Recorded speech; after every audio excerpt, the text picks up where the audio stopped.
അസ്സലാമലൈക്കും. ഇന്ന് ഞാൻ വന്നിക്കണത് നൂലപ്പം ഇടിയപ്പം എന്നൊക്കെ പറയില്ലേ, അതാണ് കേട്ടോ. ഞാൻ പറയുന്നത് നൂലപ്പം എന്നാട്ടോ. അപ്പോൾ ഇതെങ്ങനെ ഉണ്ടാക്കുകയെന്ന്, ഇതാണ് കേട്ടോ വെള്ളം.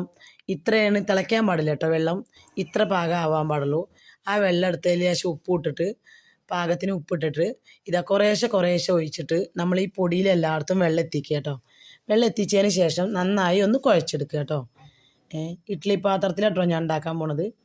അത് കാരണം എന്താണ്, ഇഡ്ഡലി തട്ടിൽ ലേശം വെളിച്ചെണ്ണ ആണ് തടവി കൊടുത്ത് നമ്മൾ അതിലാട്ടോ ഉണ്ടാക്കുന്നത്. അടിപൊളി നൂൽപുട്ടാട്ടോ ഞാൻ ഉണ്ടാക്കിയതാ. ഇങ്ങനെ പ്രസ് ചെയ്യണ ഇതുമ്മേ ഉണ്ടാക്കണം കേട്ടോ. പ്രസ്സിൽ എനിക്ക് തിരിക്കണ നൂലപ്പത്തിൻ്റെ ഇത് ഇഷ്ടമല്ല കേട്ടോ, ഇതിലുണ്ടാക്കണ ഇഷ്ടം. കാരണം ഈ മാവ് സോഫ്റ്റ് ആണെങ്കിൽ ഇതിൽ പ്രസ് ചെയ്യുമ്പോൾ വേഗം മാവ് വരും.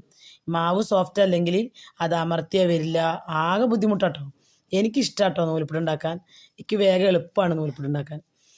നൂലപ്പം ഉണ്ടാക്കാൻ അടിപൊളിയാണ്. അപ്പോൾ എപ്പോഴും പറയും പെട്ടെന്നാവുമല്ലോ എന്ന്. പെട്ടെന്നാവാറുണ്ട്. സോഫ്റ്റായ മാവാവുകൊണ്ട് പെട്ടെന്നാവും കേട്ടോ. കഴിക്കാനും നല്ല ടേസ്റ്റാണ് കേട്ടോ.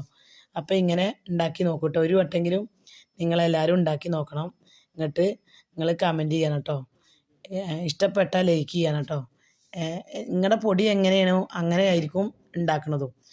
നല്ല വറുത്ത പൊടിയൊക്കെ ആണെങ്കിൽ ഇതേമാതിരി ഉണ്ടാക്കി അടിപൊളിയാണ് കേട്ടോ. നമുക്ക് അടിപൊളിയായിരുന്നു, നിങ്ങൾക്കും അടിപൊളിയാവട്ടെ. ഈ തട്ടിൽ തന്നെ വെക്കുമ്പോൾ നമുക്ക് മറ്റേ പാത്രം ഉണ്ട് കേട്ടോ. നൂലപ്പം ഉണ്ടാക്കുന്ന വേറെ പാത്രം ഉണ്ട്. ഞാൻ ഇതിലാണ് ഉണ്ടാക്കിയത്. ഇതിലുണ്ടാക്കിയപ്പോൾ തന്നെ എനിക്കിഷ്ടം ഇതിലുണ്ടാക്കാനാണ് കേട്ടോ. അപ്പം ഇങ്ങനെ ഉണ്ടാക്കി നോക്കിയാണ്. ഇതിലേക്ക് ഇറച്ചിക്കറി, മുട്ടക്കറി അങ്ങനെയൊക്കെ ഉണ്ടാക്കാം കേട്ടോ. ഞാൻ ഇവിടെ ഉണ്ടാക്കിയത് ഇറച്ചിക്കറി കേട്ടോ. അതിൻ്റെ റെസിപ്പി ഞാൻ എടുത്തിട്ടില്ല. അപ്പോൾ ഇങ്ങനെ ഒന്ന് ഉണ്ടാക്കി നോക്കി, നിങ്ങൾക്ക് എല്ലാവർക്കും ഇഷ്ടമാകുമെന്ന് വിചാരിക്കണു. നല്ല സോഫ്റ്റാണ് കണ്ടോ. അങ്ങനെ ഉണ്ടാക്കി നോക്കി കേട്ടോ. ഇന്നത്തെ വീഡിയോ ഇത്രയേ ഉള്ളൂ കേട്ടോ. ഇനി നല്ല വീഡിയോ ആയിട്ട് വീണ്ടും വരാം ഇൻഷാ അല്ലാ.